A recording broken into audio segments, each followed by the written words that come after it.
রাজপথ ছাড়ি নাই তুমি নাম্বার কিছু দুই গালে জুতা মারো তালে তালে তুমি আর দুই গালে জুতা মারো তালে তালে তুমি আর দুই গালে জুতা মারো তালে তালে তুমি নাম্বার কিছু হলে চলবে আগুন ঘরে ঘরে তুমি নাম্বার বই নাই রাজপথ ছাড়ি নাই আনোয়ারের দুই গালে জুতা মারো তালে তালে আনোয়ারের দুই গালে জুতা মারো তালে তালে আনোয়ারের চামড়া তুলে নেব মারো তালে তালে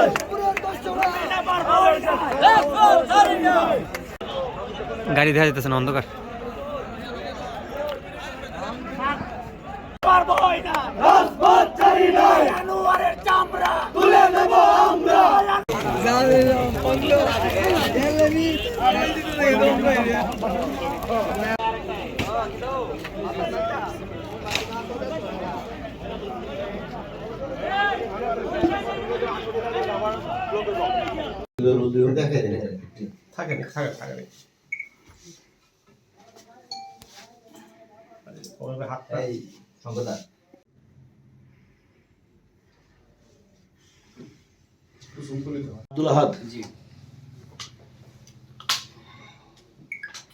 এখন পিরিয়ড হোক রেগুলার বা হেভি, প্রয়োজন মতো কনফিডেন্স আছে রেডি। Play with confidence.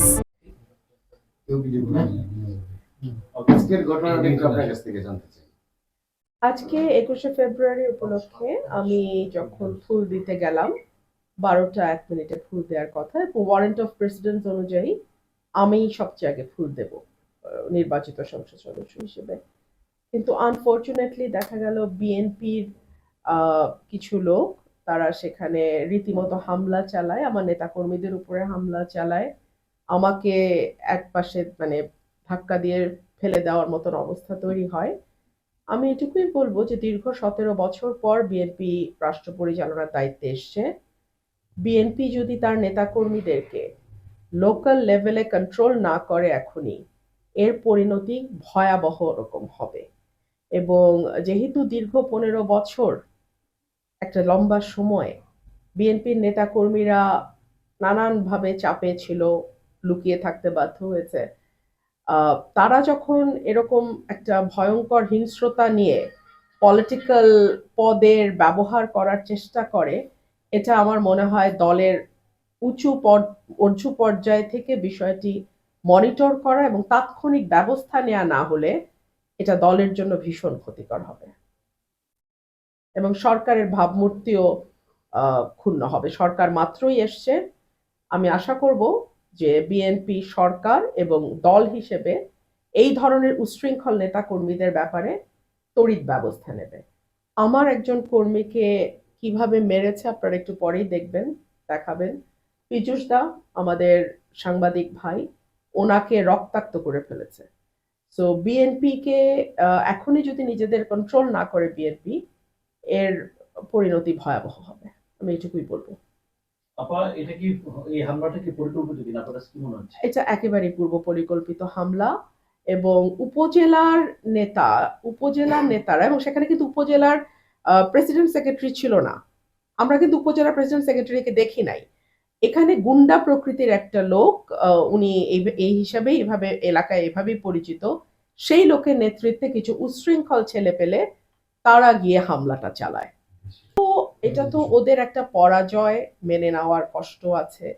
আমি এখান থেকে স্বতন্ত্র জিতে গেছি, ওনারা কোটি কোটি টাকার লেনদেন করেও পারেন নাই, ব্যালট স্টাফ করেছেন, ওনার ছেলে সেনাবাহিনীতে আছে, সেই পরিচয় ব্যবহার করে নানানভাবে চেষ্টা করেছেন, কাজ হয় নাই।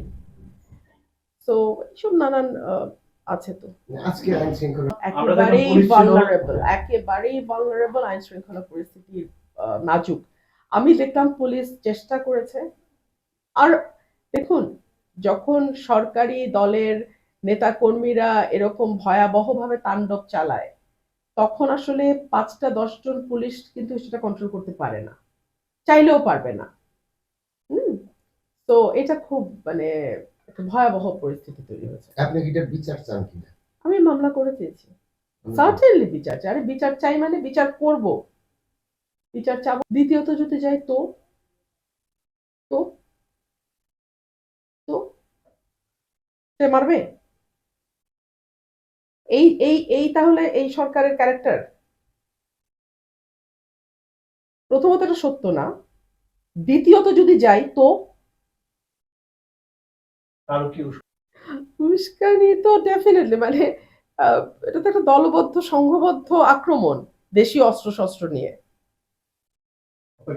এটা পুলিশ তদন্ত করুক, যদি প্রাণনাশের কোনো চেষ্টা হয়ে থাকে আমি আশা করব সেটা সঠিকভাবে তদন্ত করে সেটার বিচার হবে। আর যদি সরকার এখানে কোনো রকম হস্তক্ষেপ করার চেষ্টা করে, সরকারকে এটা পরিণতি ভোগ করতে হবে।